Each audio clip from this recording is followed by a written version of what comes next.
welcome to the Golden Feather. Grab a pint, a plate, and pick your seat. Your hosts Vertek and Chippy Bree are back from another adventure. Also, free drinks this episode. Just say free drink to get your free drink. Enjoy the show. Hello, everybody. Welcome back to another episode of the Golden Feather.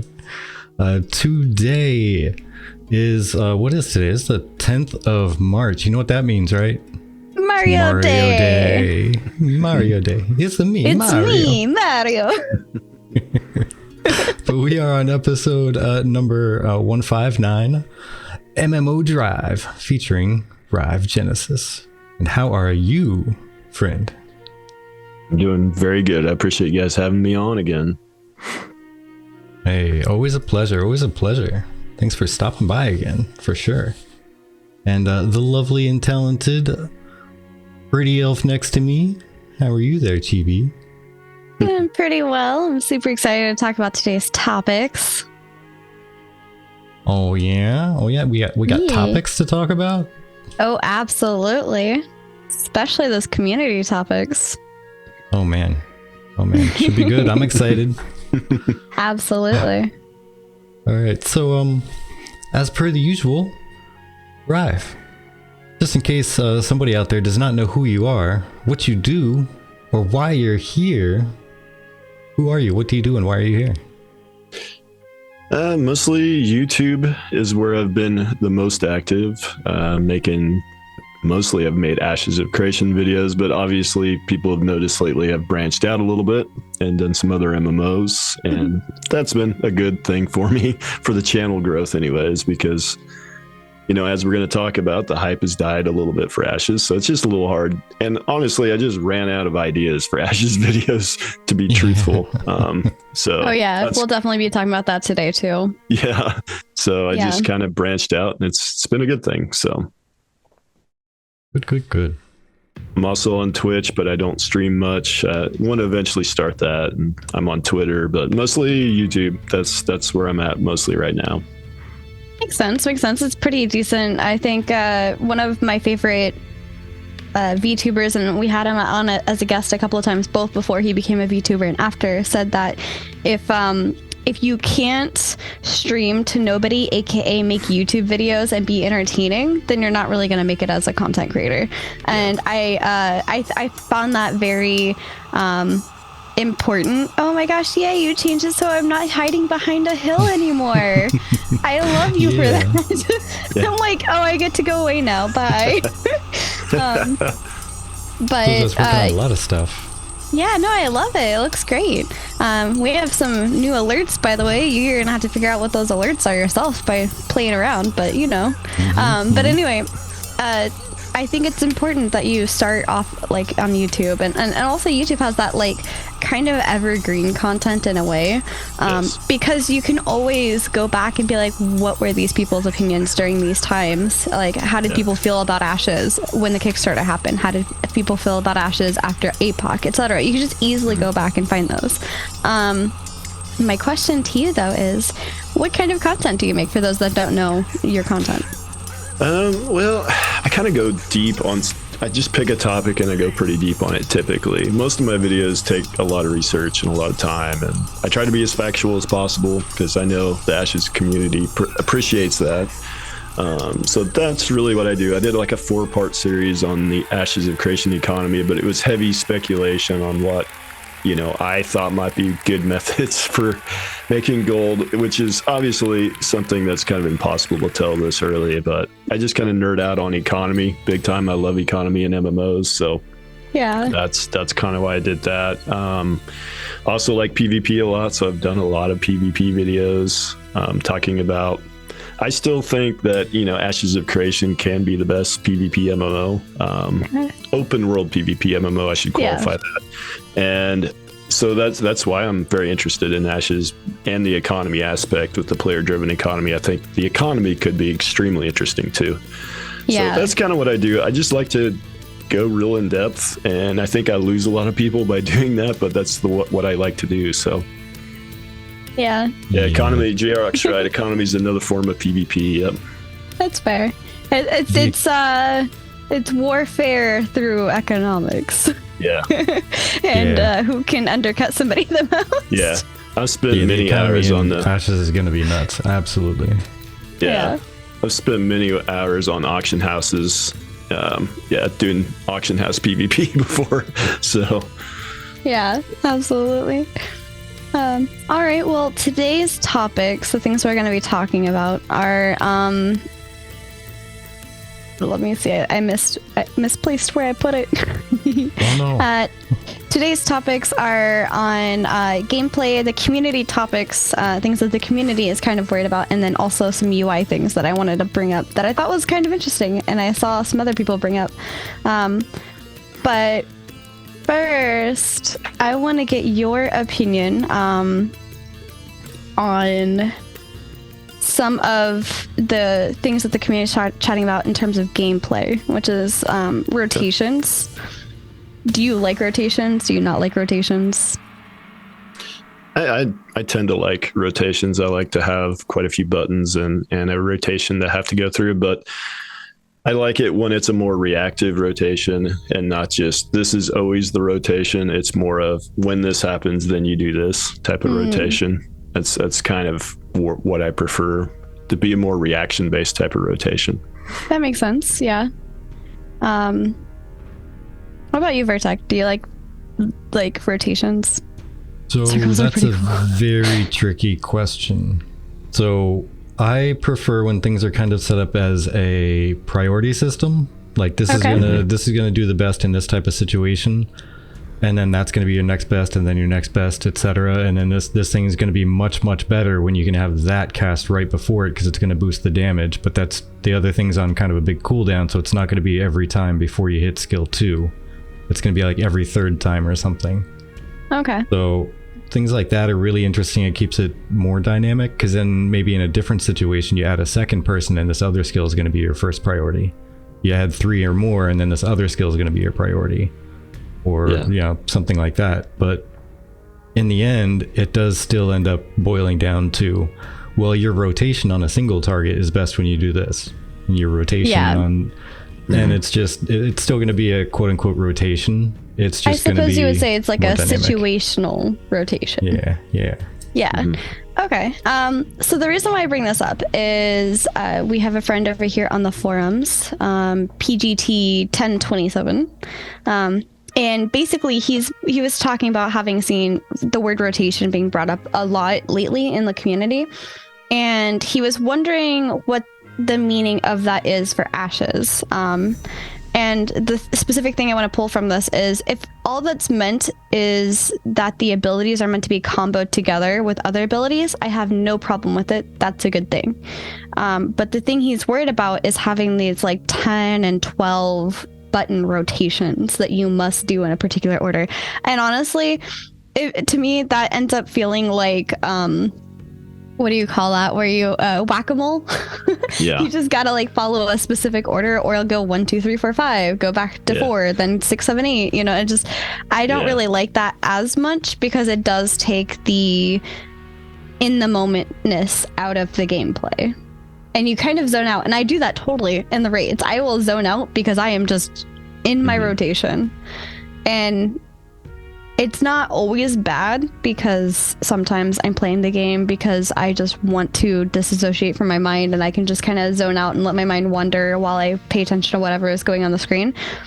But I do feel like having combos over rotations makes it so you're much more present in the game and you're actively paying attention. So I like that. J-Rock says it doesn't happen that much with action combat, so we are fine. Yeah. Yeah, and that's how it used to be.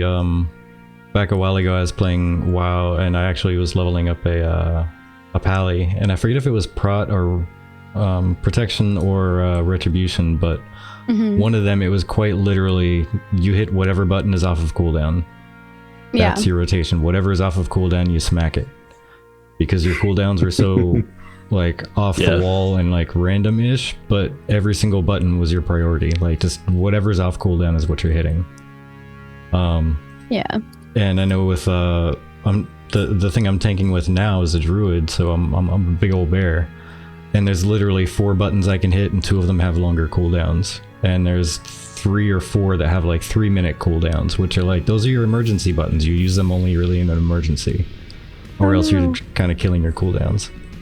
Sorry, I think our bot is spamming everything again instead of doing it randomly. Oh, is it? Oh no. Yeah. Welcome, Sir Rensington. Oh, yeah, Sir Rensington says, whack a cooldown. Exactly. It's like healer DPS gameplay, because that's how healers is like whack-a-mole. So yeah, exactly. Bear Vertic. But in all seriousness, the closer you get to Tab, the more this is a thing. Final Fantasy 14, my opener as a warrior tank is always stupid long. Yeah, and that's like one of those things. But in ESO, it's not a thing. Yeah, and that's one of those things where I think that's an important part that Intrepid has to consider with building how their combat system is going to work. And I mean, it does appeal to different style players. And my curiosity is, if it being tab or action combat, if that's going to adjust how you play with like rotation versus reaction, you know. I wonder if there is going to be any adjustment on that at all.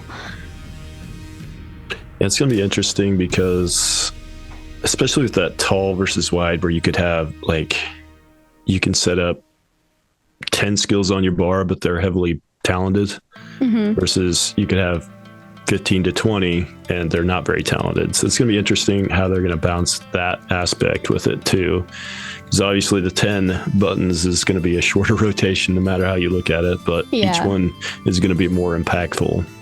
Yeah, absolutely. See, I've always thought that maybe like 6 buttons or so as a continual use is a good number, and then you have a couple that are, you know, like a 30-second cooldown that are more impactful, but they need to be timed really well. And then you have some emergency buttons, and then you have some, I almost never use these, but I would really like them to be available in case I need them. Yeah. Things super like cure poisons, or like, you know, disease cleanse or something like that. Yeah. Well, I guess that kind of leads into the next topic, which is like a balance between PvE and PvP and the role balance. Because PvE, it does give you that capability of being able to kind of sit there and zone out. But with PvP, you have to be actively paying attention. You have to be actively reacting. And this is from Lark Will. And Lark says, in New World, balance issues are a very real struggle. I am mostly a PvP player, but even in PvE I run, it's clear that many roles or builds aren't viable for endgame PvE. In PvP, many builds have no semblance of balance and feel really bad to interact with as well, as you can't trade with them in a fair way, so running and hiding is the only option. They go on to say, I'd like to see AOC take a much better approach with much more forethought into combat design than New World. Throw things at the wall and see what sticks, and even if it doesn't, don't balance weapons rolls more than a couple times per year while leaving them in a broken state, either unusable or completely dominant and oppressive to others. And I feel like that's going to be one of those important things that you know, Ashes has to consider, not only with your skill rotations and your combos, but how those interact with your different roles. I mean, we have a lot of people that are concerned about your secondary archetype being something that changes your primary too much to be OP, for example. But what do you guys think? It's always the biggest thing, is trying to balance between PvE and PvP. It's always really hard. I think PvE is, for a lot of games, is easier, but in Ashes you kind of have to have both balanced pretty well because of the PvX nature, because you're doing a boss and you've got PvP as well at the same time. So I think balance in terms of PvE versus PvP balance, I think it's even more critical in Ashes. Well, you know, World of Warcraft, they don't ever balance PvP very well because they don't really care about it, but they do balance the PvE side pretty good. But you couldn't really have that in Ashes. I think there would be some pretty angry people. I think you have to probably have pretty good balance on both sides. But with the complexity and with how deep they're going to have it with all the augments, balance is going to be a huge challenge in Ashes, I'm pretty sure.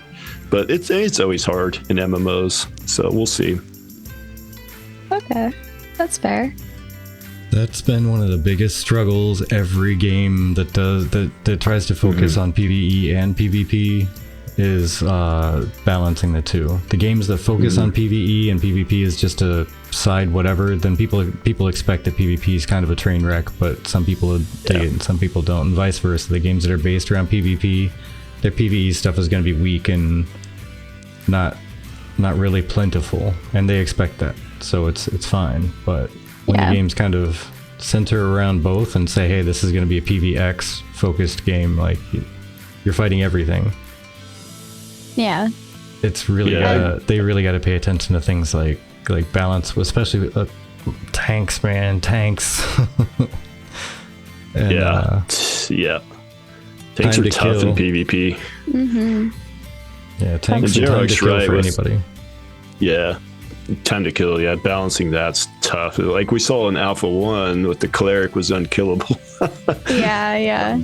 Which I think, when you think about it though, is if you're going to balance at the 8v8 level, that might have been by design, because a cleric needs to be fairly tough in a group scenario, or else people are just going to focus the cleric in PvP and kill it pretty quick. So yeah, I don't know. Which makes the cleric unkillable in 1v1s, which might be the way it is. That might be how it is in A2 and at launch. We don't know, obviously, but I think J-Rock brings up a good point. And the other thing is, like with New World, like for small scale battles, like I think he's right there that the balance was decent in New World. It's the bigger battles where there was problems. I think with the bigger battles, probably the biggest problem is just the extreme lag. I know it's a little better now, but it was just really bad when I used to do those wars in New World near the launch. And the combat's just not built around large scale. Whereas Ashes is the complete opposite. They're starting with a philosophy of we want big battles. They're not, in the small battles, I don't know that they're going to be as concerned with the balance for the smaller stuff, but we'll see. It sure seems to be the direction they're leaning though. Yeah. And I hate to say this constantly, but like it is in development, so things are bound to change. And let's just hope that they have a good understanding of what the community is looking for and what they're looking to do with it. To that note, like that actually brings us to the third topic under the gameplay stuff, which is understanding how secondary archetypes affect classes.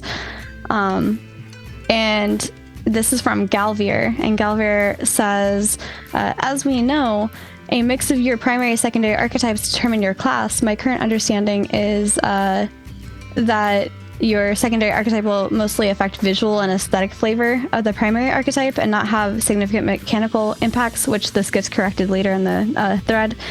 Is this true? Do we not know? If this isn't true, won't people just meta this? And this is actually where some of our community ended up going in and kind of chiming in on the conversation. And Nick R said, there is no way to stop that, meaning the meta, because it doesn't come from the design, it comes from people. And Intrepid could add all kinds of horizontal variety to the builds, but people will still find some arbitrary meta and force it into others. But also, Neroth has said that it has been stated you can change melee skills to range skills and vice versa, dependent on the augmentation. So it is affecting how your skill works fundamentally. Big, at times, it can be a pretty big change, And I still think that's a really cool system, but with how that lends itself into balancing and everything, I think that is a very tough job for them to figure out. Yeah, honestly, I think with 64 different classes and the combinations of everything being so interesting to think of how some of them are going to work. Just think of all the different games that do balance patches, and there's always a flavor of the month and etc. And some of it is on purpose and some of it is really on accident. But some of it, when they do it on purpose, it's so that every class has their turn in the sun.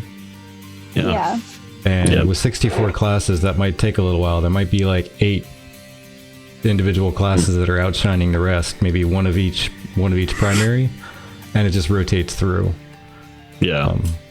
And then everybody will kind of get their chance to really shine. Yeah.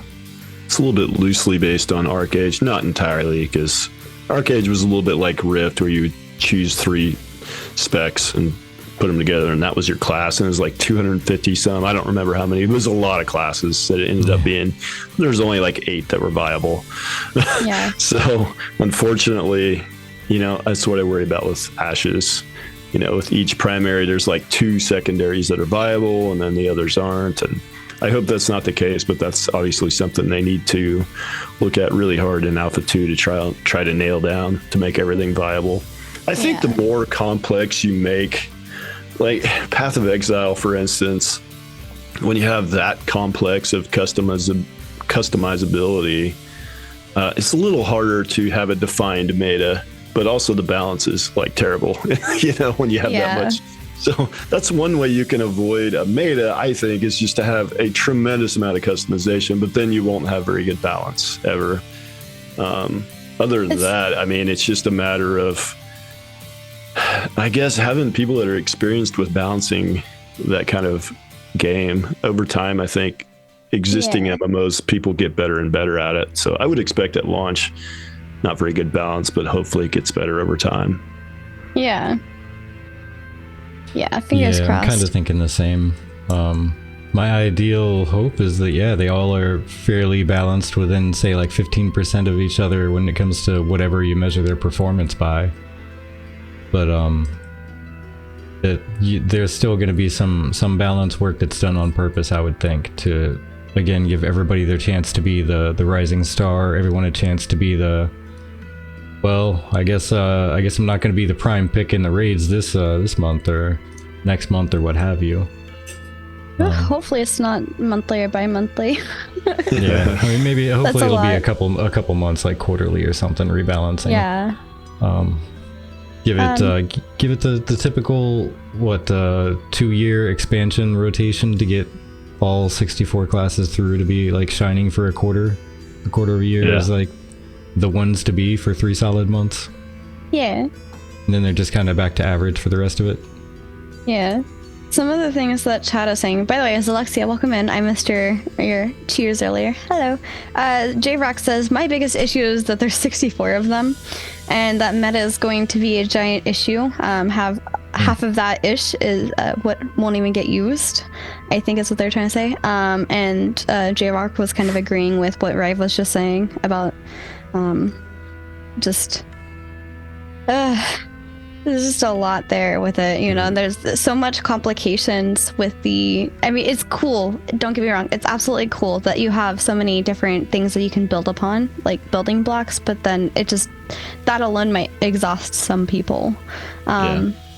Nara says, I think it won't be too bad. It's 8 variants of 8 classes, like 8 different base builds of one class that can be further tweaked a little bit. And Penumbral says beta testing should work out some of those balance issues. And then J-Rock says 15% is a lot, but I get what you're saying.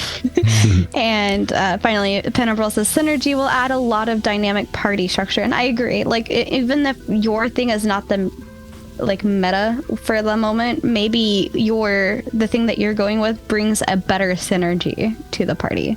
So I feel like each one will have viable options. It's just more like how viable, and is that something that gets overridden? Is that a base class viability like Shaman having Lust, or is that a spec viability like Dispriest having the shields and then also being able to do damage to heal?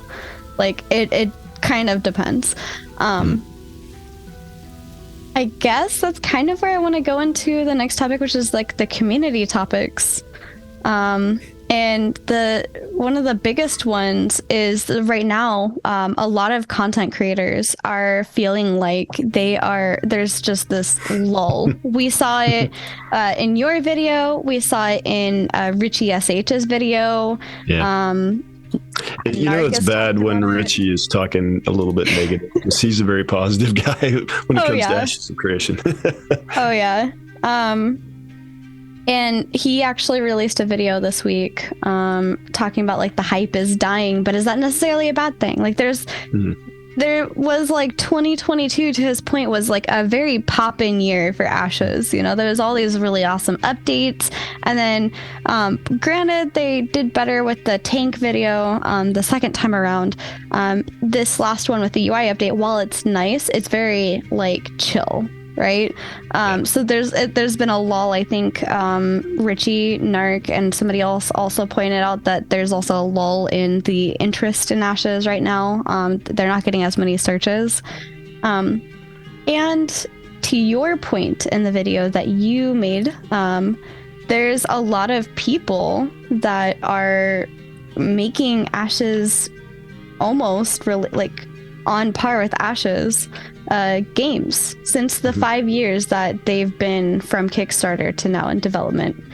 And I'm gonna share out that video now, so you guys should definitely go give this a watch later, because I like it. It's a pretty good video.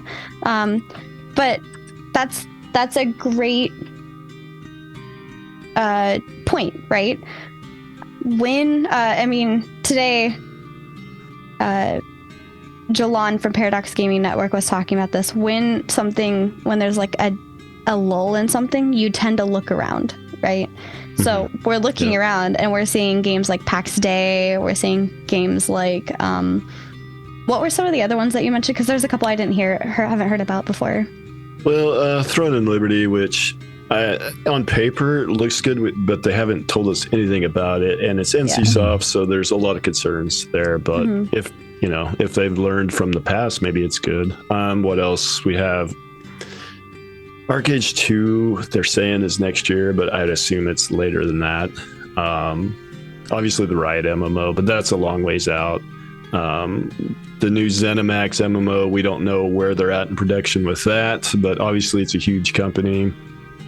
And there was like one more that I talked about, but it was a really small one.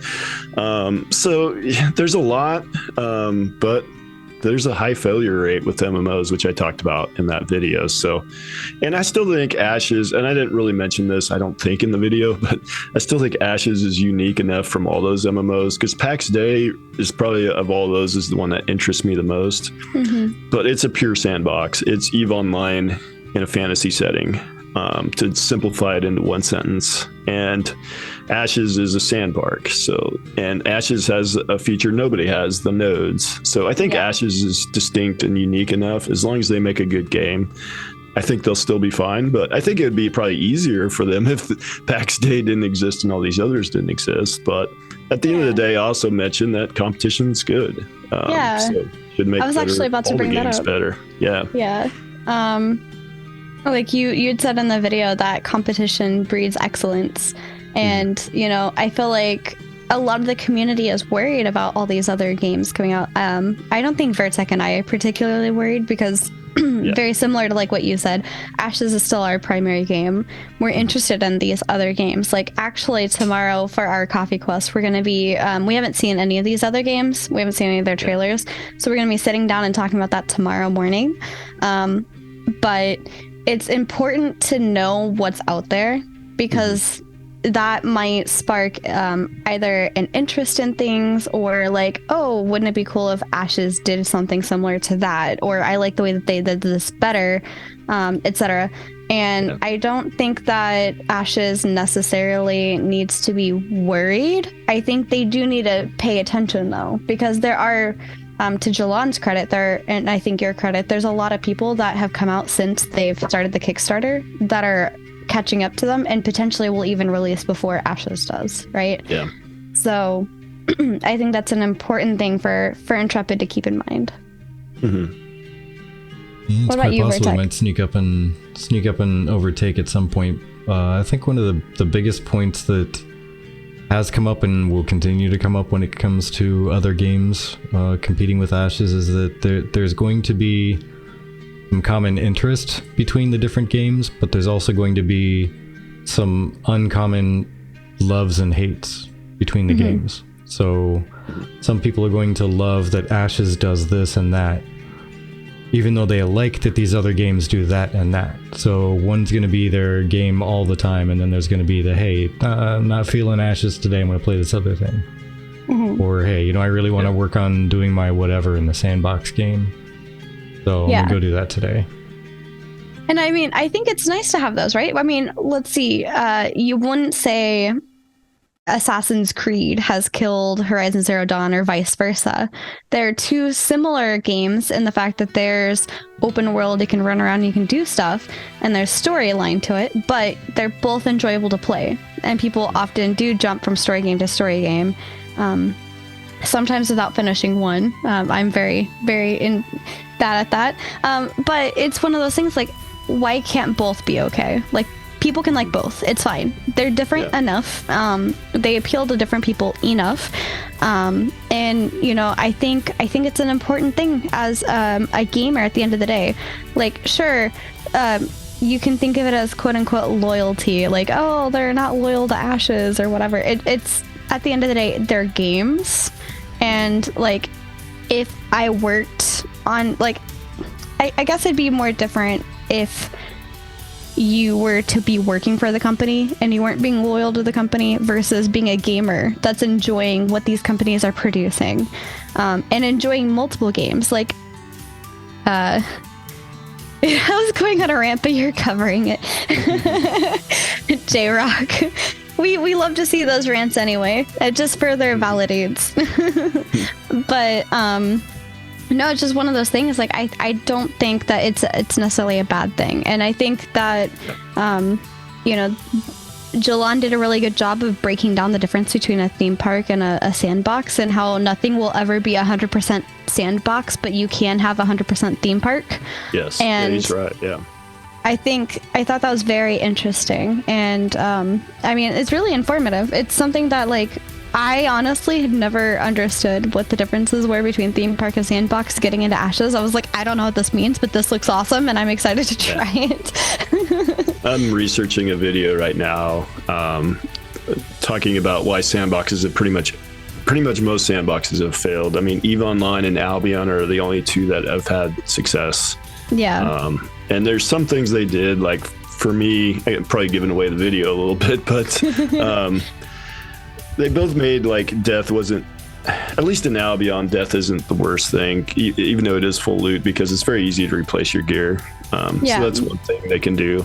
But the problem with a sandbox is the developers cannot control the quality of the experience for the players. The quality of the experience for the player is going to depend kind of on the players themselves. And that's why I think one of the reasons a lot of developers have gone theme park, because they have more control.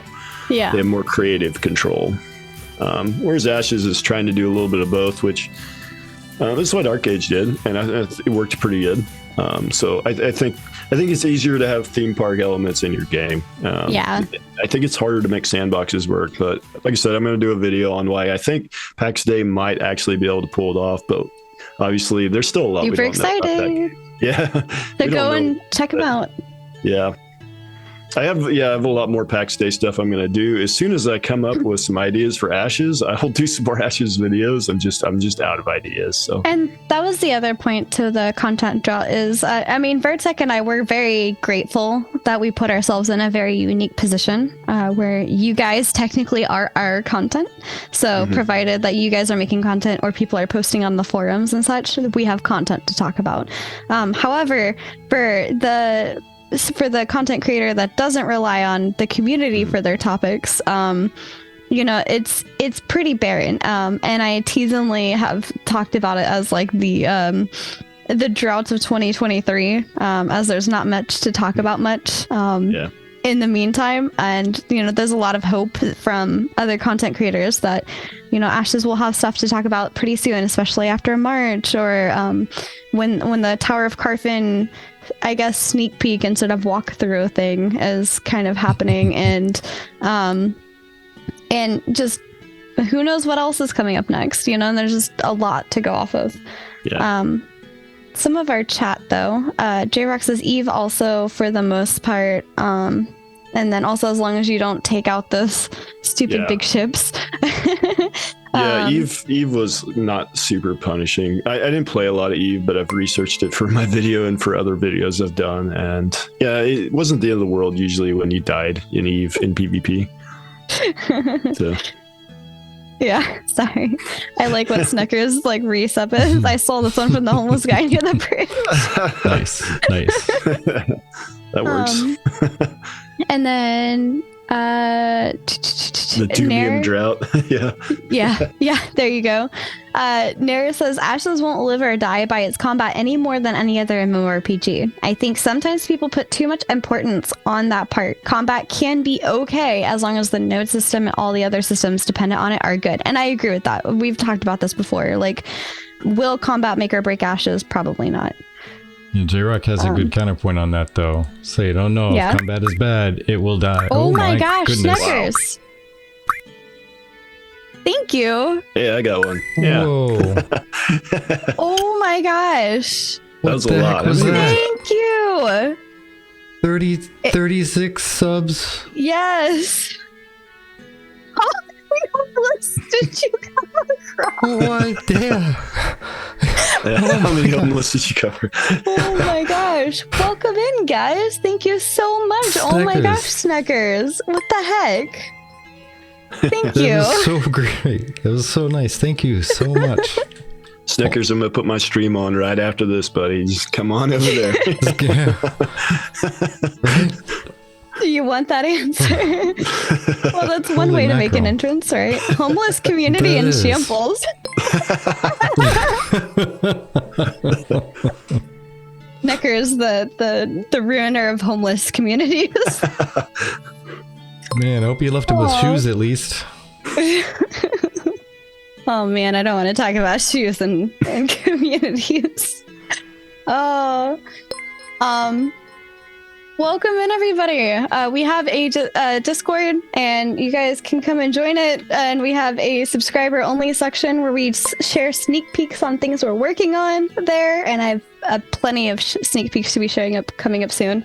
And you know, we often ask you guys for your input on things, be it for the stream or things that I'm planning on doing or we're planning on doing together. So come check that out. Thank you so much, and welcome in to being a Tavern patron. Yeah. Thanks again for last. Aww. Congratulations, Snickers. By the way, you're the first one to unlock that new alert. Yeah, that was a sneaky alert that we put in there. I mean, that was worthy. I think that was clip worthy, honestly. Yeah, actually, yeah. That was incredible. Yeah. All right. So that got completely derailed. I forgot what we were talking about. Sand park, theme park. And then J-Rock had a counterpoint to Ashes of Nair on the combat. Yeah, for me, combat is just, as long as there's not certain things that just really annoy me with combat, like animation locking, which from what I don't think they're going to have based on what I've seen so far with the combat, like, but we don't know completely yet. Or animation canceling, like in ESO. I'm playing ESO with my guild right now, and I just cannot stand the animation canceling to have to boost your DPS by doing that. And things like that just kind of ruin combat for me. But yeah, there's most MMOs I was fine with combat. Like, I was fine with WoW, Final Fantasy, I'm fine with it. Some people think the GCD is too long. I don't think it is, really. I think it's fine. I like being able to lower the global cooldown with, like, the way WoW does it, where, like, you start with a global cooldown of, like, a second and a half, and then the more you stack for things for your class, the lower that gets. I like that. It feels like I have some jurisdiction over the game. Mm-hmm. Yeah, and most of the action MMOs, I mean, Terra did pretty good. I thought WildStar probably had like the best action in an MMO. But a lot of times the action has issues. Like, a New World action has too much animation locking, and this is, as long as it doesn't have things like that, there's just 2 or 3 things. As long as it avoids those, I'll be happy. And see me, I would agree with J-Rock's statement that if the combat is bad, because so much depends on PvP in the game that people are going to be doing combat all the time. Even people who are kind of chained to their crafting tables, and people who are all about RPing and whatnot, they're going to have a stake in that node staying alive, because if it doesn't, all their all RP like coves where they have the perfect photo shoots and perfect settings for this and that are going to go away. The crafting people, their crafting success because of that node thriving is going to go away. So they're all going to have a big stake in the PvP. And if the PvP is bad, they're all going to dread it. Instead of kind of looking forward to it or dreading it just because they could lose their node, they would instead dread it because they hate the experience of doing the combat. Oh my gosh. Thugly, thank you so much. Thugly. Why do you keep hearing a ping in the background? That's a great question. I don't know. You probably hear the alerts going off. So they are going for like go for 36 people. Oh, and then goodness, with yeah. Thugly, And then all the... thank you. Thank you so much. Holy mackerel. Oh my gosh. Theater, thank Dang. you. Oh my gosh, you guys, thank what you, the everybody. heck? You're being so great today. Oh You know, gosh. I think too that kind. deserves a cheers. That does deserve a cheers. Alright, you ready? Yeah. 1, 2, 3, cheers! Yeah, was I supposed to do it too? You can do it too, yeah. There you go. Love it. Oh my gosh. Oh man. Wizzy, hello! But yeah, wow, hype train. Already. Oh my gosh, you guys are ridiculous. We appreciate We were just it. talking today about how we need to get a hype train, some hype train art so we could put that in there. Yeah. Oh yeah, there's the cheers emote. It's me drinking some mead. And then wait for the 1K. Wait for the 1K. It's funny. So these are from, who are these from again? These little art pieces. Well, they said it was contributed anonymously, but yeah, it was Ralizek. There's a Vertex just chugging down a thing of meat. Yes, we passed them over. Yeah. That was really sweet. Thank you, Anon artist, for doing that. Oh, there's another Battle of the Hill. We're gonna join it. Yeah, there is. Okay. Yeah, that's why. I figured we could just chat aimlessly Yeah, just chat until for a that's over. second. Yeah. But wow, thank you guys so much. You guys are so sweet. I don't really even know what to say. But yeah, Wizzy, since you're late to it, we added a bunch of new alerts and everything. Yeah. And there's one thing specifically that was put in almost with you in mind. Yep. You just gotta discover what it is. J-Rock says, especially with how competitive the genre is going to be. Oh man, look at you, Bashi, winning with the one with the donut. I love it. Especially with how competitive the genre will be when the game comes out. So I think that'll be an interesting thing. It's kind of a broken weapon. Absolutely. I mean, if you were like, don't fight me, here's the donut, I'd be like, you win, I'll take the donut. I'll take the donut.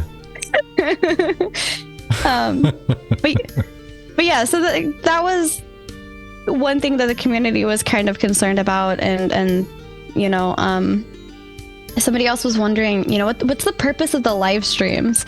And this is kind of along the same vein of like how Intrepid is kind of declined at the moment for hype, which is fine. I'm honestly, some of the things that you guys said was perfectly on par with what we think. Oh my gosh, thank you. We appreciate that.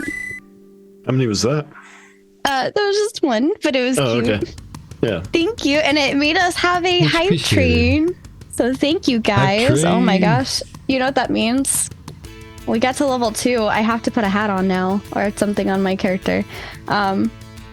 But yeah, I was trying to get at how, even though there's currently a little bit of a lull, I think the live streams are a significant portion, like a large portion of the community have kind of joined because of the Lazy Peons videos. I mean, I joined from his first one, and then we had people on the join from his second one, and they're just kind of talking about how basically the video is created using information from like the monthly live stream updates and things like that. So like the monthly live stream not only updates us on stuff, it gives us things to talk about and things to put on our screens. So I have like the UI update right now on our screen, and without that we wouldn't really have as much video or B-roll footage to be able to use for Ashes. And it's kind of nice to have it. What is your perspective of that, though? Coming from somebody who's doing YouTube videos all the time.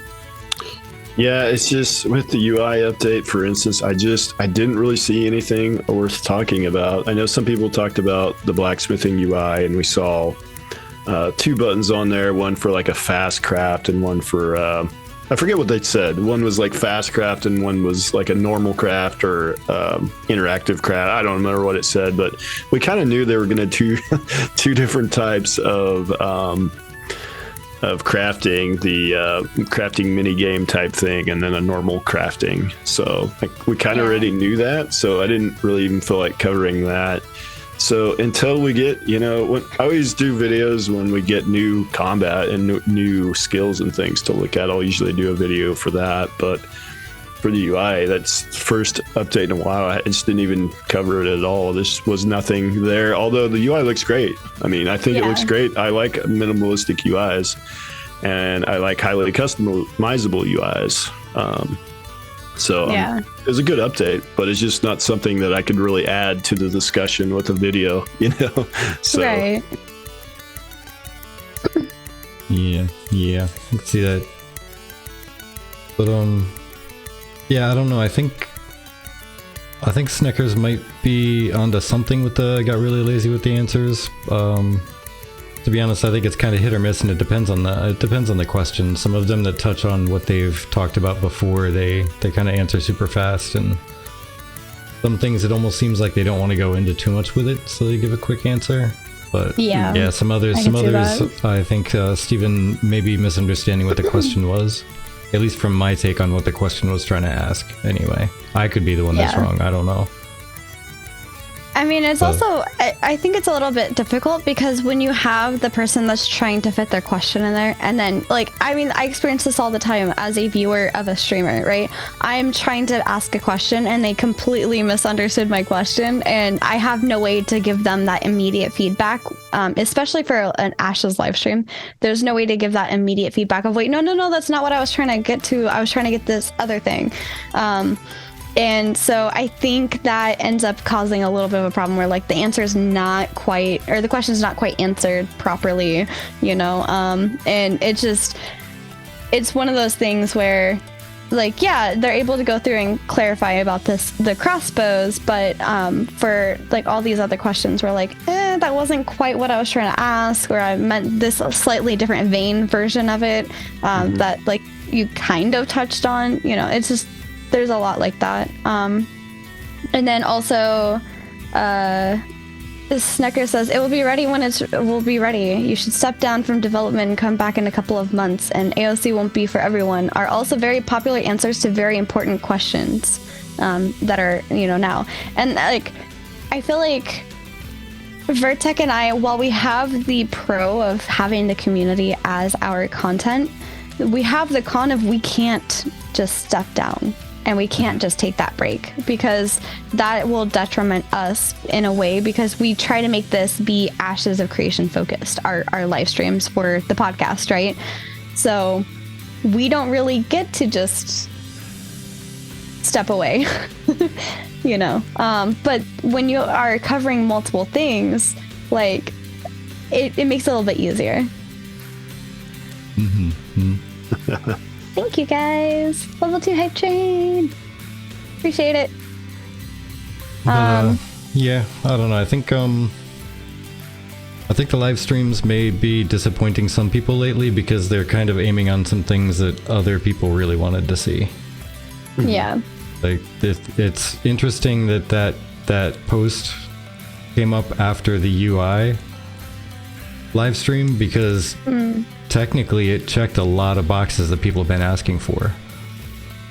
It was technical. It was a good example of a lot of the front-facing features of the game, what it's literally going to look like, and the experience you're going to feel without getting into the super technical, what is it doing in the background?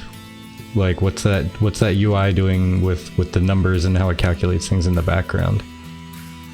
So technically, the live stream did check a lot of boxes that people wanted, but... Yeah, and we'll get to that in the next like topic section kind of thing, because there's a few things that I noticed and I just kind of wanted to point out as well that I don't think got talked a lot about. Like we gloss over it, but they give us so much information so quickly that like the true like delving into it doesn't really come until like sometimes weeks later. I feel like when you're like rewatching it and readjusting it and like just focusing in on different things that you didn't notice before. But Sir Umsington says, is the community getting hype withdrawal? Do they need a shot of copium to get them through to the next month? These questions answered and more. And I think it's one of those things where like it is kind of like, you know, having a sugar high.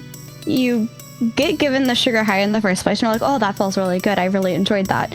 And then you go longer and longer without getting that sugar high and you just start getting grumpy because you're like, man, I just want some sugar and I'm not getting the sugar. You know, I feel like that's kind of what's coming off with the hype from Ashes is like, it may not be like you go to like this thing and you get this candy bar, but it doesn't taste quite like the way you wanted it to taste. So it kind of, but you more so like regret taking that bite instead of enjoying it kind of thing. And I think you and a few others have also mentioned, you know, PAX Day doesn't really tell us anything. We don't know much about it. I mean, sure, right now they're in their Discord giving answers, but they're not in your face. Well, yeah, we still don't know a lot of things with combat, and there's a lot with PAX Day we don't know yet. But I would say with Ashes, with the live streams, I mean, we're getting a live stream every month, and almost every other MMO in development's not doing that. So I'm happy with getting a live stream every month. Some people want them to go quarterly. I'm happy with monthly. I'm happy that we're getting updates every month. A lot of developers don't do that, so. Yeah.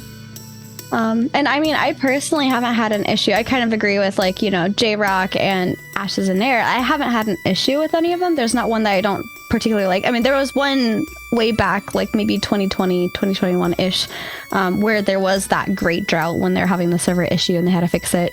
And it was just like, okay, cool. You didn't really tell us anything new. I guess there's next month, you know, and like that felt bad then, but I hate that dwarves are not showcased thoroughly. But I don't feel necessarily like there always needs to be something to be hype about, like super hyped about, because I feel like the super hype should be around, oh my gosh, they announced Alpha 2, super hype.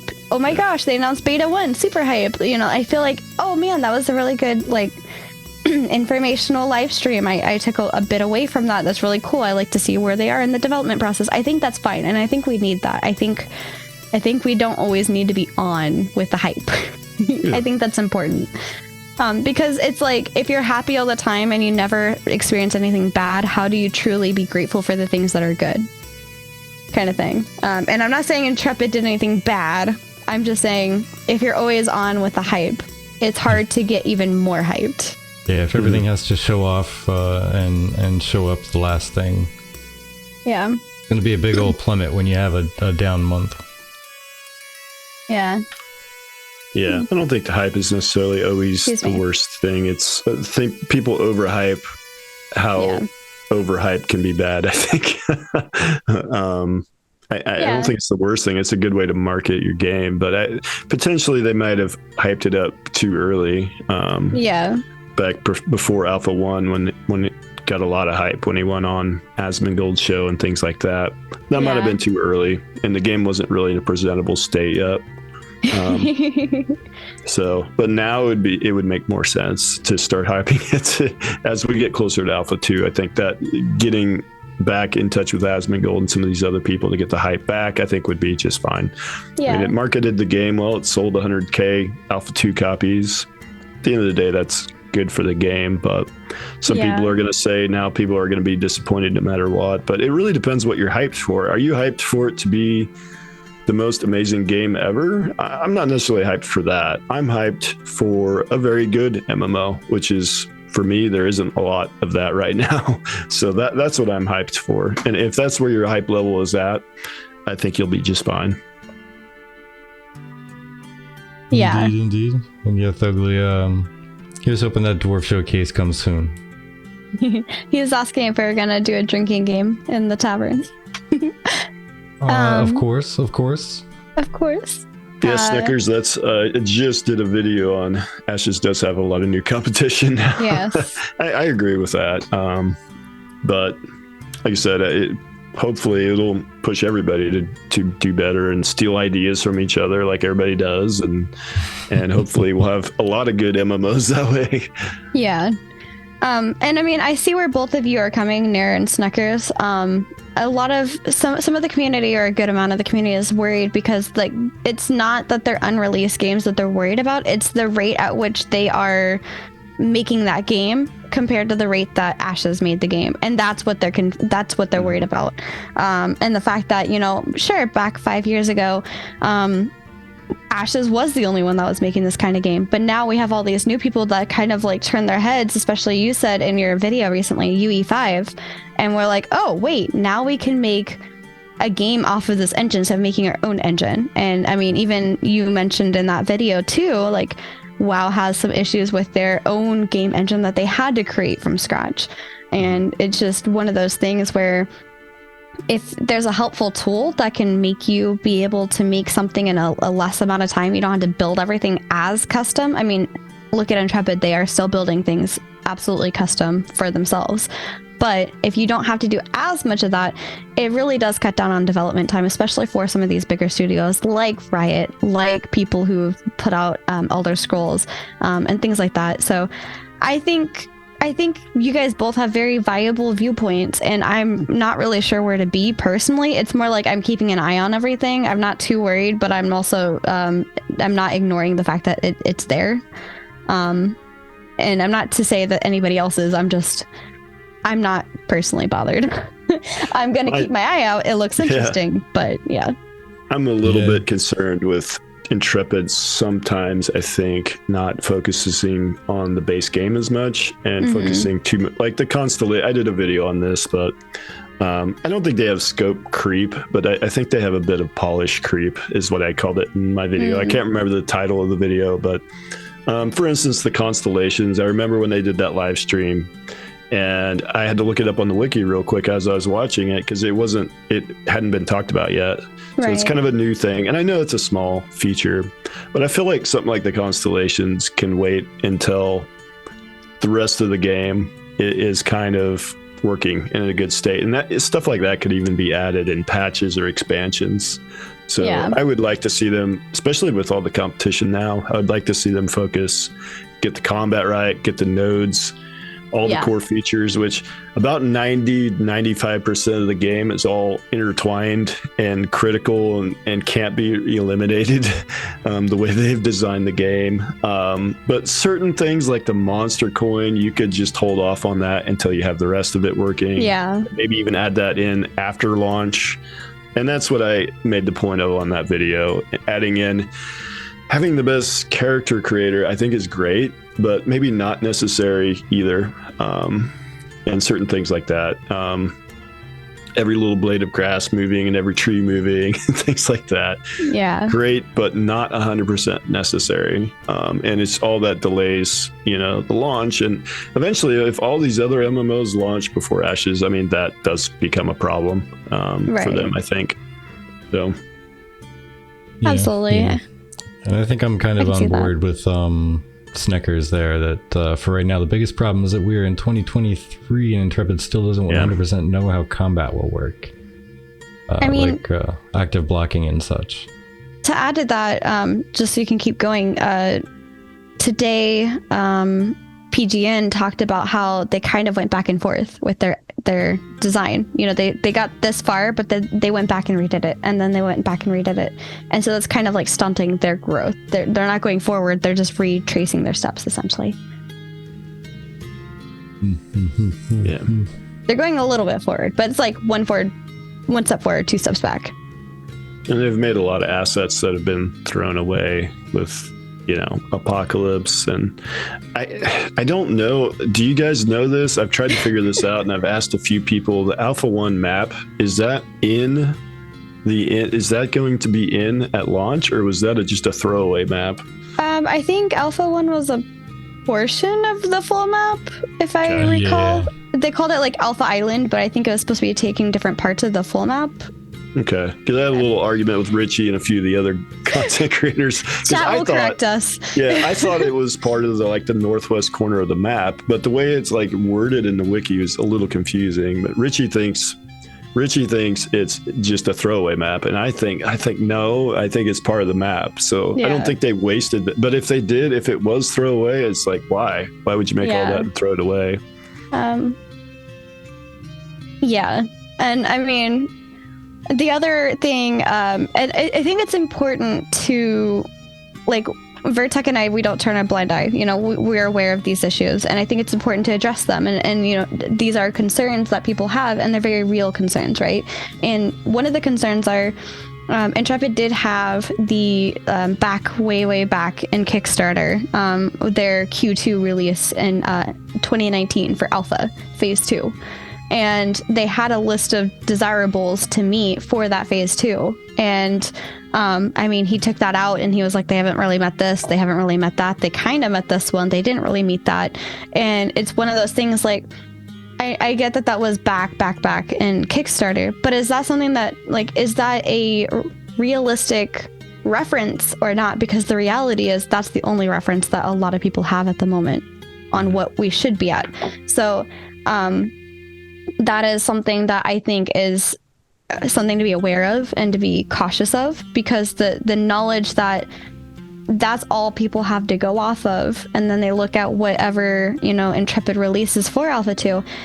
I wonder if they were going to have mixed feelings about Alpha 2 based on that projection and the fact that that projection isn't seeming like what we're met at right now. Or maybe they're going to surprise us because, you know, we don't work there. We don't know what's going on behind the scenes. And they will have a lot more of those things met for Alpha 2. Yeah. I don't know. I mean, developers and timelines are never on time. That's why they don't give timelines usually. Yeah. And Intrepid used to give timelines, but I mean, Steven never made an MMO, so he didn't know that you really shouldn't do that at first. But now he knows, obviously. So I mean, it's impossible. I mean, I'm not a developer, you are, but timelines are hard to meet for sure in development. They can be, yeah. It depends on the development. I just do websites, so yeah. I put I do this expectation thing where I'm like, yeah, I could get that done in 2 weeks if I can get it done in a couple of days, and that gives me a couple extra days to be like, oh, hey, I ran into this problem. It's taking me a little longer, but I gave myself that buffer with my estimate, you know. But Vertec, do you want to go through some of the things that the chat's talking about? I've been chatting a lot. Sorry. All good. Hey, you're getting a roll. Just keep on going. I do. I'm sorry. Yeah, I think we've kind of covered everything little by little as things went by there. One thing I did want to mention at least is PAX Day apparently started development in 2019, so it's been 4 years. It was actually March of 2019, so it's 4 years instead of 2. And I think, what was it, 2017 or 16 when they actually started doing anything with Ashes, but it was just a couple guys talking about stuff mainly. Yeah, they had 20 people in 2017. I just did a video not too long ago on that as well. I guess I have done a few Ashes videos recently, but yeah, in 2017 they had 20 people.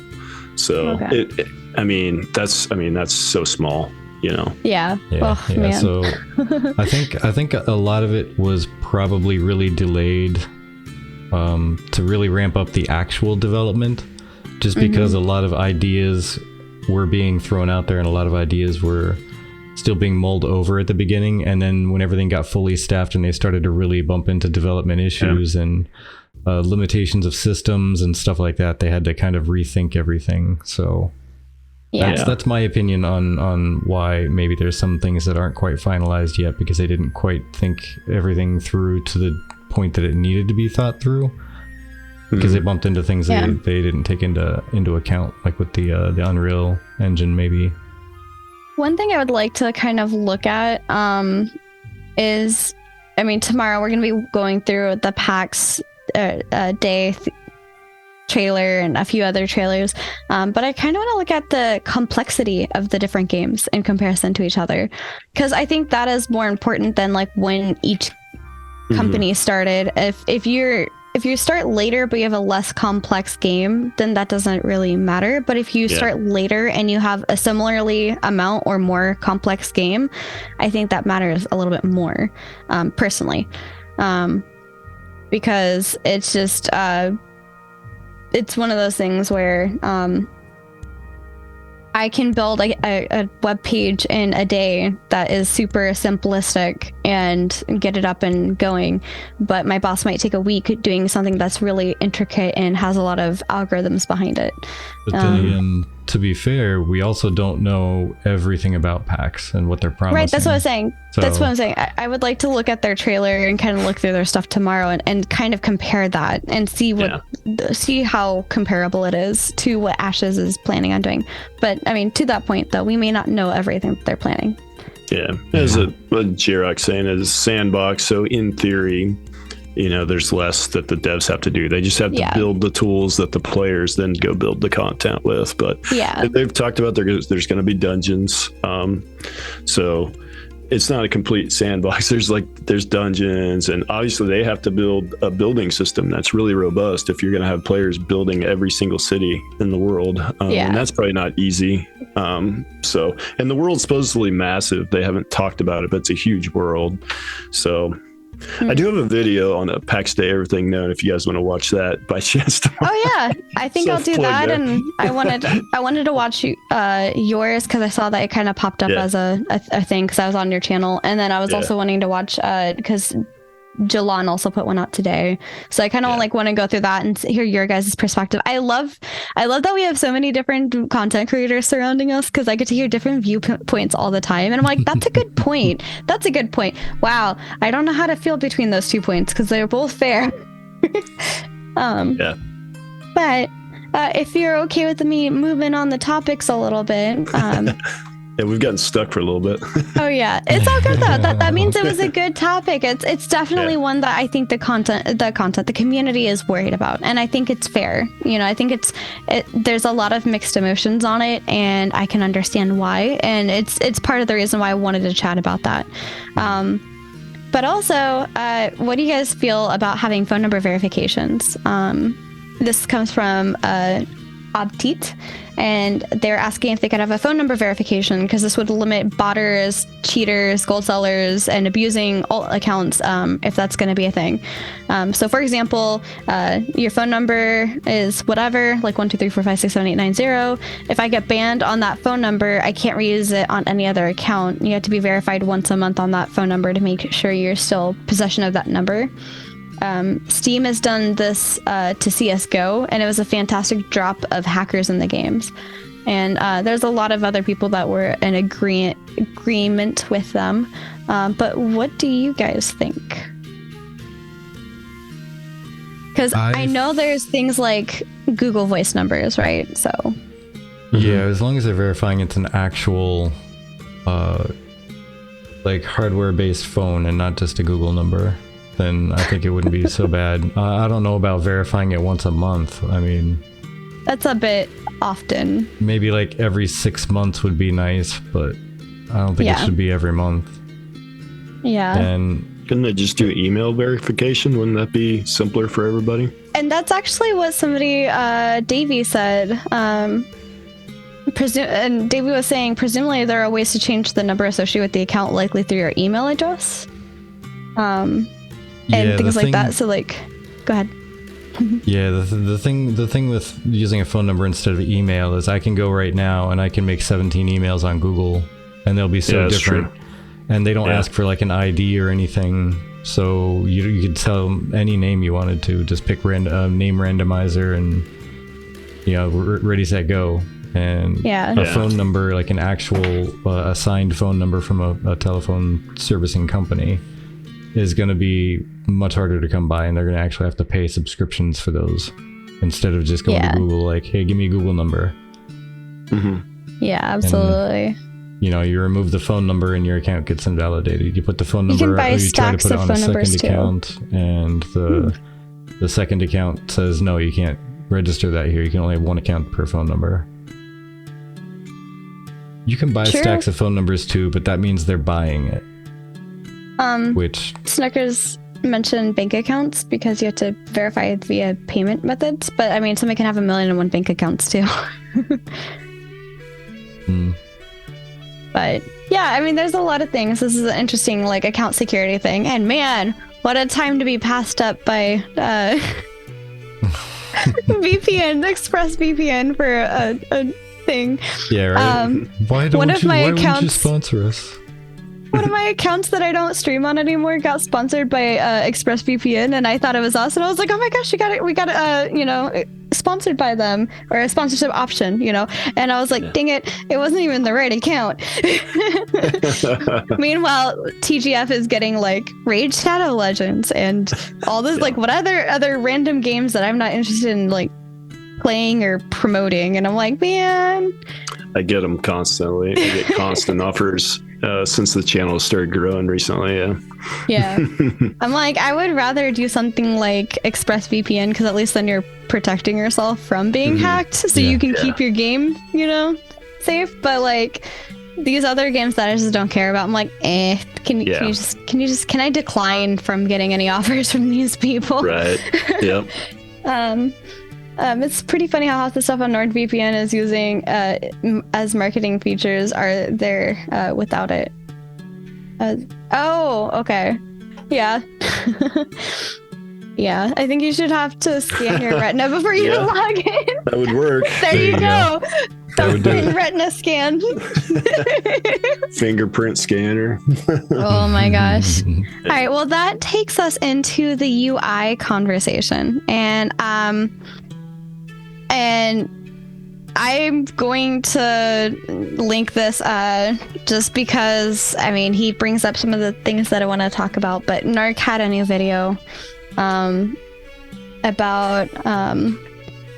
I wasn't talking about NordVPN, I was talking about ExpressVPN. If I said NordVPN, I'm sorry, because that's the first one that comes to mind sometimes. But he put out a joke about Alpha 2 coming closer, or proof that Alpha 2 is coming closer. But in the video, he points out some UI stuff. And one of them is there's like the hunt for the alpha. Yeah. And I thought that was funny, and he thought he was being clever with that as well. I think I put that, let me grab this from here. From the Reddit, somebody was like, please tell me this was on purpose. And Steven was like, I was wondering how many people were going to notice that. But I don't know. I think it's an interesting point. But the cool thing I wanted to point out, and I don't know how many people saw this, but if you go to their post with the UI, there's a corruption meter on your paper doll or your. I saw that. Yeah. Yeah. So I was wondering, does that mean that they have like the corruption built in? Is that like, what is that? Is that how much corruption? Oh no, my phone just died. Womp womp. Womp womp. Let me go grab the cord for it. But is that how much corruption you have, or is that how much corruption you have until you get rid of it, or is that how much corruption or is that the percentage you have until you get corruption? Like, that's what I want to know. Mm-hmm. I remember there being some like tick lines on it too, if I remember right. So, which I thought was interesting. So I didn't know if that means like once you get above this tick and now you've jumped into a much higher percentage to lose your gear. Because with any corruption you can lose gear, but obviously it goes up. So. Yeah, and I guess the more corruption you get, the more likely. So yeah, the little tick marks are handy thing to have there. Some sort of threshold that I saw there. I didn't know what that was, but I thought it was an interesting little touch. Chibi's practicing a statue pose. Gotta keep the dragon balanced on her head. Oh yeah, it's hard. This thing moves around a lot. You guys think it's just a toy? It's real. It moves. But yeah, I think it's one of those things where I don't know. It was a cool thing. It was a cool Easter egg, I guess I'll say, and like. That's why I think that there is definitely like hype surrounding it, because like even on a low level basis, because there's these like insider sneak peeks. Like sure, they didn't show us how the blacksmithing thing worked, but they did show us how the blacksmithing UI would look like. And blacksmithing, I would imagine, is one of the more complicated, crafting in general, one of the more complicated UIs to develop. And the other thing was talking about being able to customize UI and everything is somebody was making, who was it? Chromatic Steak. I like that name. That's an interesting name. I wonder what they did to the steak to make it chromatic. But talking about the character portrait editor and what that could look like potentially. And it's been interesting and fun for me seeing people add their own character portraits into the UI and seeing how that might look. And oh wow, I hadn't seen that yet. Yeah, and I thought that was really, really cool. And they said, what would a portrait editor look like in Ashes of Creation? Here's a preview of some work I'm doing for fun, creating and editing a portrait to show off your character. And I'm wondering if this is going to be like an app that they're planning on making. I'm not quite sure. But yeah, that'd be super cool. Did they though? They kind of said it's all placeholder. I mean, sure, I was into launch stream too. I know where that tidbit of worry is coming from, but placeholder or not, it's all alpha. All of it's placeholder. Like, you can show something off with it being placeholder without it being the final product. I do it all the time at work.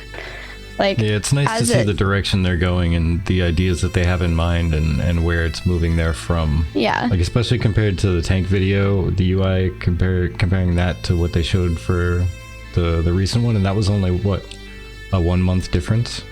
Yeah. I mean, personally for me, as a web developer, because this is what I do on a day-to-day basis, I get sent a PDF of what the designer would like the web page to look like, and then I send the designer back a working placeholder, which has a lot of lorem ipsum. It has a lot of placeholder pics and a lot of things like that, and I send it back to them, and they test it out and they tell me if they like the way that it interacts with things, if that's actually what they want it to look like. Then I get all these the forbidden text, right? Then I get all these like padding adjustments, and then after all of that is done, I replace all of the placeholder things with the actual assets, and then it looks just gorgeous.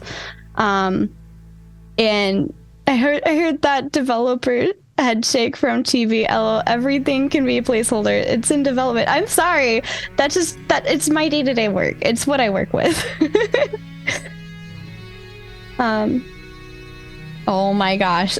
Bausch. Oh my goodness, I'm not Bauschy. answering that.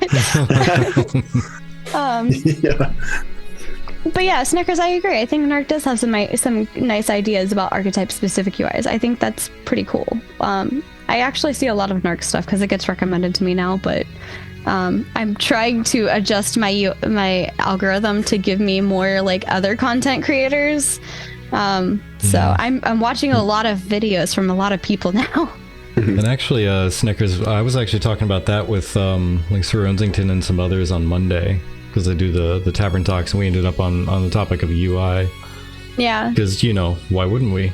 And we actually, I think, kind of put together a thought of how neat would it be if there were those sigils and the icons related to each primary archetype. And then for secondary archetypes, there were colors associated with them. So you could get your UI with, symbols relating to your primary and the coloring related to your secondary as your defaults. Yeah. Sorry, they're calling my little chibi Aurelia dragon on my head a baby Tolnar. Cleric runes looked so badass. I agree. I nerd out about that stuff because I am a web developer and UI means a lot to me. And I saw like the whole like everything is just like, that's my jam. That's what I do for a living. Like I wish I could make those, but I'm the one that implements those things. I'm like, give those to me and let me put them in where they belong. I'm the one putting in the gray boxes until art gives me the right assets. Like, that really spoke to me because for those of you that didn't know, I went initially to college because I wanted to be a game developer. I wanted to be not like a developer, but I was going into video game design to do development and stuff like that. It initially started off as art, and then I said, F that, I can't draw as well as these other people, but that looks interesting. And I went over to the software, but I was like, I'm not going to go to a video game specific art school just to learn software because that's something that's pretty widespread. So I left that private college and I was like, nope, not paying that price tag. And I ultimately ended up settling into web development because of like at the time, Blizzard is notorious for their lack of respect for their workers. A lot of the big tech is notorious for the lack of respect of workers. So I was just like, yeah, so I'm just going to go over here and I'm just going to do my own thing on web design. I'm not going to go into video games, but hearing that perspective is exactly something similar that we're doing at my job, where they're making these building blocks that they can just make these quick UI components, and then one click of a button and they change it all to match the same styles with like whatever style update they want to do. And that is the biggest thing when it comes to development is you don't want to repeat yourself. You don't want to have to copy paste code millions of times and like there's that one place where you can't find it, it just that just sang to me and I was just like, yes, this is what I do at my job. Yeah.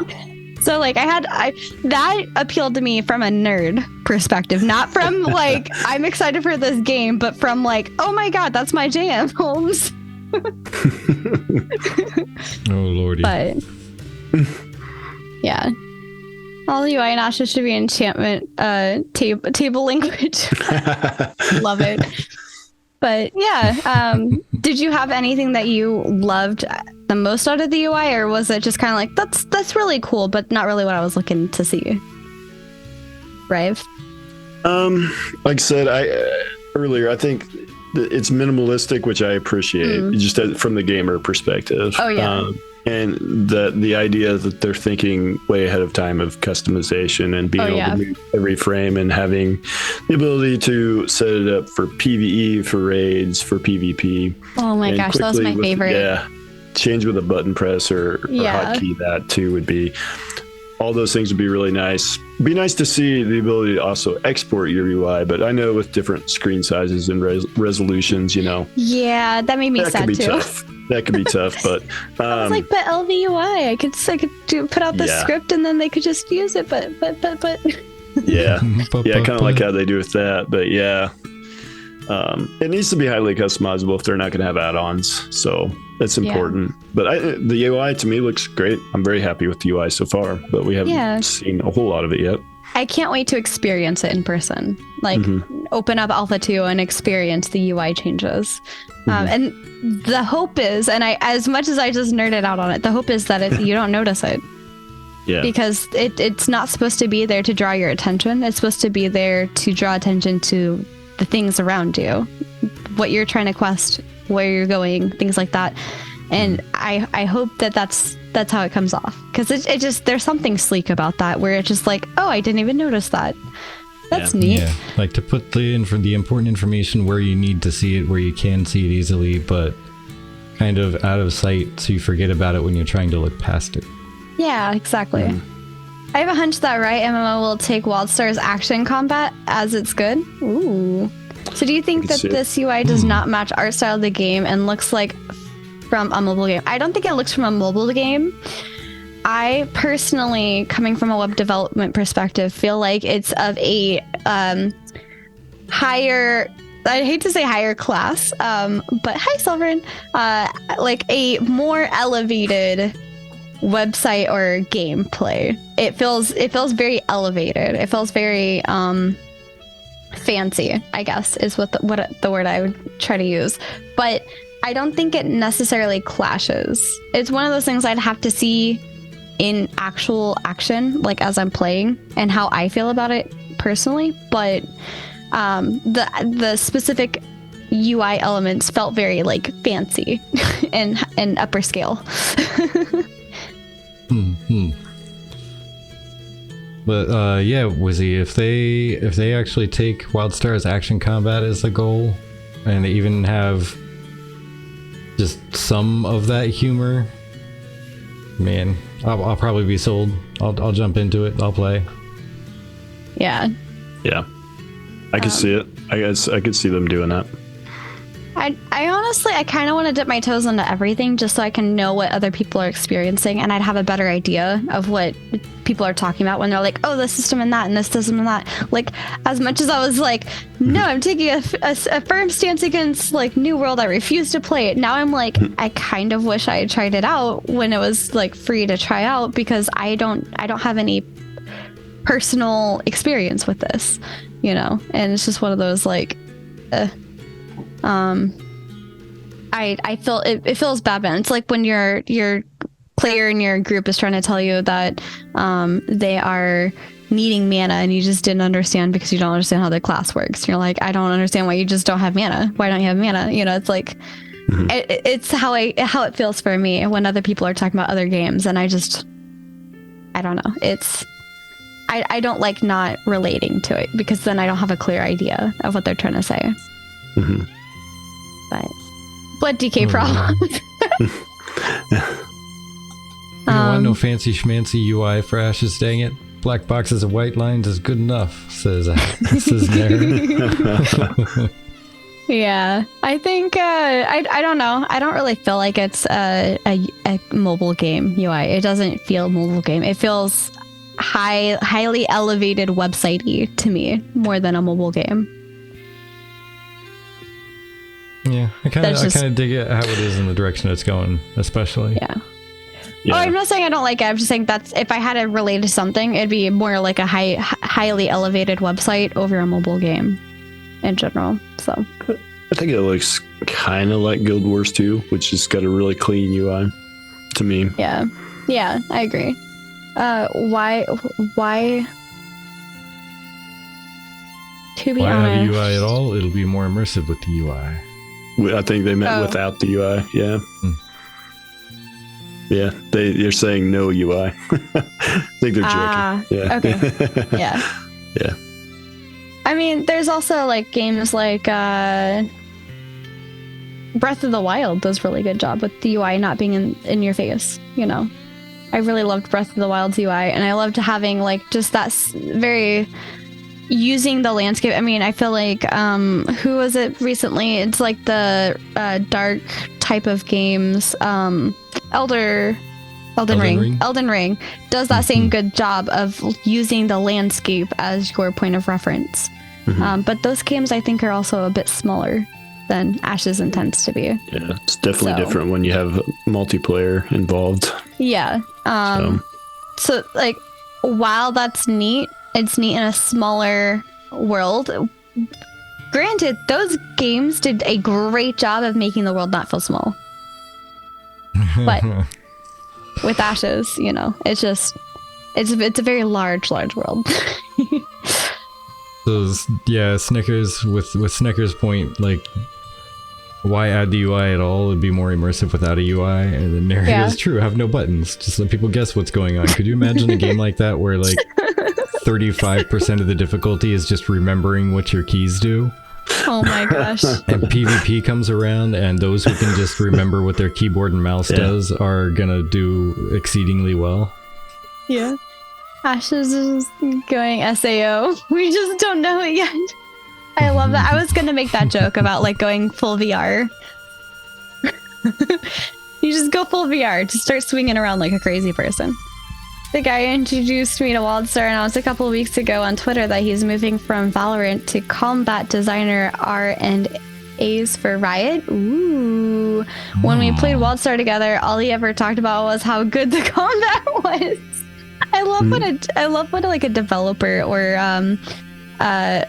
other people who like are big into a game, R&D, okay, thank you, are like, oh my gosh, I love this about this. Like seeing the passion from Intrepid's staff when they were giving that back in December was just really awesome. And it was kind of inspiring because like you could tell they really liked working on Ashes. They're very passionate about it.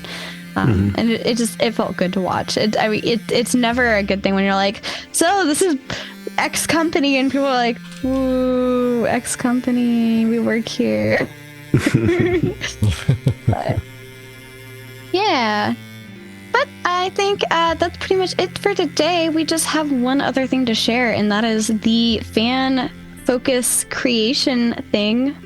Oh, and they have the flavors of Felleron, and I'm planning on getting the herbalism bag and the mount because those look cool to me. So, super excited. I was like, I'm gonna do herbalism. That's right up my alley. But Ashes put out this art piece as their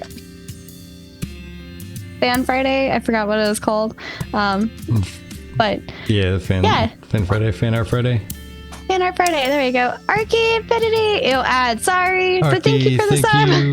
Thank you for the sub. We're working on it. We're working on it. Yeah. Can I use this time to go ahead and make our like a little announcement section? Mm-hmm. Go. Nonsense. We know he's the actual Illuminati. Not long stuff to go from LOL combat to WildStar combat. I guess they both have telegraph stuff on the ground, etc. Oh no, TV is spending money in scam vaporware project. Oh my gosh. It's too late for me to write for English. Well, I'm not really gonna address that in this, but I don't get too many cosmetics, so I wanted to get some that looked really, really cool to me. But anyway, a few of the things that we wanted to chat about is, first off, thank you guys so much in our Discord. We are 3 away from getting to level 3 as a boosted server, and that means we'll get our custom URL, but more importantly, we'll have an upgraded audio and video quality for content creators joining in, because for those of you that don't know, we have officially taken on the CC Exchange, which is the unofficial content creator exchange for content creators to come in, ask for help, get tips, share tips, tricks, ideas. Collaborate, things like collaborate with others is one thing we'd like to push, is work with other people to make bigger projects. And listen. Yeah. Exactly. Stop, collaborate, and listen. But yeah, I think that would be really, really cool, because also it would just increase the amount of quality that you guys can have if you're in voice chat with each other. If you guys want to use I'm talking to content creators right now, if content creators want to use our space to have a place to privately go in and have a little like session where you guys are chatting and doing like a podcast or whatever, we're gonna have at level 3 an increased amount of audio quality and video quality for sharing your stuff that you're working on. And we just feel like that would be such a big help to you guys. We're excited for the URL being custom, but we're more excited about those other things. And then there's a few other perks that they're cool, but those are the biggest ones to us. We can get an animated banner. Yeah, we could get it. We need to get an animated banner first to make it animated with. But yeah. So much art we need to get. Oh, absolutely. Yeah, and that's the other thing. We're working on getting new emotes, because we don't really recommend the artists that we got some of the emotes from. We didn't have the greatest experience with them, so we don't feel very comfortable sending people to them to get like art done. So it's one of those like, I feel bad, but also like We would you like just to replace it. yeah. We did get Poor some art that quality. was donated to us, like what we're using for our alerts.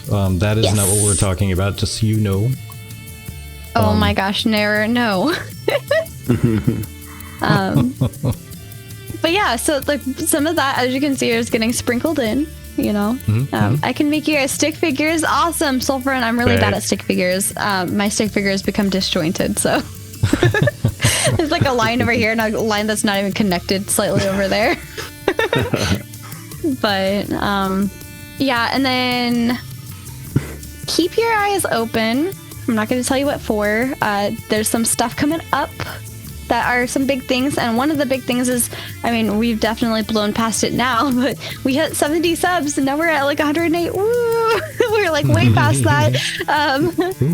But we are doing on Sunday a community. Thank you, Snickers, so much. We're doing a community event, so come join. We're doing Fall Guys. We're doing Goose Goose Duck, also known slash Among Us, and we're doing other like low cost or free games to play with you guys for a while on Sunday. So please come join us. That's starting at 1 p.m. Eastern time, and please also note same day the US becomes EDT because we're doing our time change that day. So it is 1 p.m. EDT for the US. And I think for some of you outside of the US, that time is not really different for you guys. You guys don't change time. I think you either did already or you just did away with it, depending on which country you're in, apparently. So just wanted to put that out there. That was like super awesome. Thank you guys so much. And we have some stuff coming up. I'm working on the website. We're working on not really rehauling. There's technically a rehaul that's already been done, but getting that rehaul integrated into the live stream finally. So lots of things that we're working on, and we're very excited. Time zones, man. Yeah, time zones, they suck. Oh, and we're getting caught back up on our episodes. Vertex found out that Adobe is way nicer than the one that we've been using. If you use variable bit rate, by the way, just FYI for people that record their streams, don't use variable bit rate if you're using DaVinci, because apparently DaVinci does not like it at all, and it will desync your audio and video. Yeah, so we're gonna have some episodes that have desynced audio and video in them, but we figured out that Adobe was nicer to the folks that use smartphones, as apparently one of the biggest class of people who use a variable bitrate.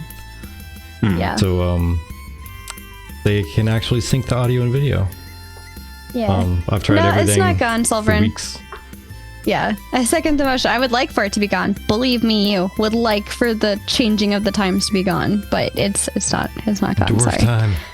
Yeah, House voted The on it hours last are year. so Yeah, but it's short. not. I don't think it's been implemented yet. Just because it's voted, I don't think it's like done away with yet. There's no official credence on that, I don't think. But yeah, so we're doing one a day for the moment. That's going to be ramped up. I have disabled some of the alerts so I don't over ping you guys, and the hope is by like the beginning of April we'll be all caught up. Fingers crossed. So wish us luck. Yeah. We've been busy bees.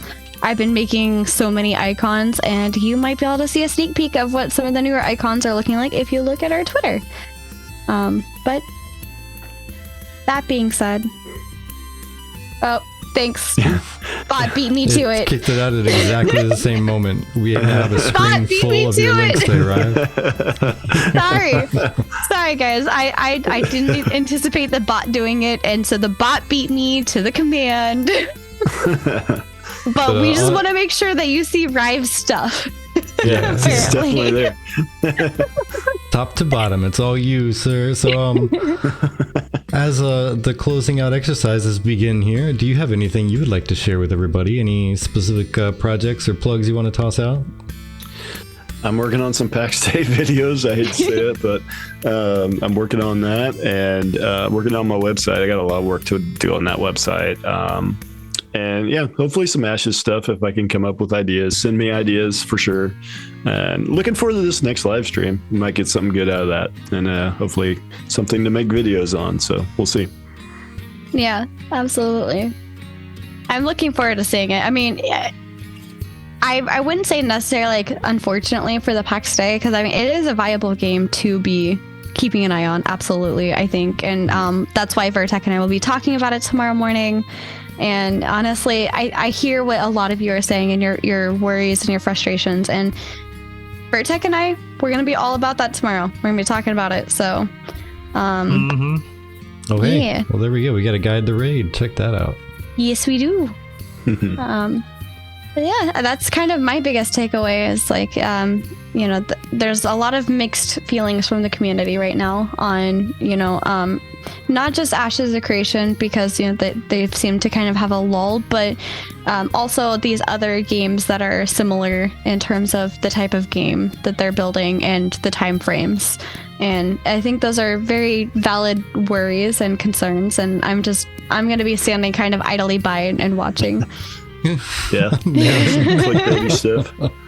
Yeah. Nero says we can always make some clickbaity videos. Will Ashes of Creation be a pay-to-win Bitcoin client? Probably not at the end of it. And then you just wasted a whole video. Mm-hmm. All right, while I get this raid set up. Anything else? No, I just want to thank everybody for stopping in and hanging out with us. It's much appreciated. We love you all. Thank you everybody for the bits and the subs and the gift subs. The gift subs, my goodness, the gift subs and all the bits. A lot of them. Yes. You guys were far too kind today, and I just want you to know we greatly appreciate that. We are super duper grateful. Like, I'm still kind of speechless. Yeah, as always, like the only thing we hope is that you stop by and chat with us and you know, provide some conversation and join in it yourself. But everything else was a super great bonus. Yeah, absolutely. And we hope to see you guys next week. Please join us as we raid over to Jamie Chaos, aka Tangents of Creations. And next week, our guest will be somebody. We're starting a little later next week at 8:15 p.m. Eastern time because our guest is from the Pacific Coast. So I'll be putting a reminder at that. Yep, and his name is Falco. So check out I've Falco. watched a couple of his videos. Yeah. Yeah. So very excited. All our love belong to you. Aww. Cute. Someone set us up to love.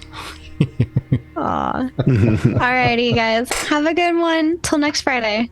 Well, All right, everyone, take care. or tomorrow morning. See you guys. Bye. Bye.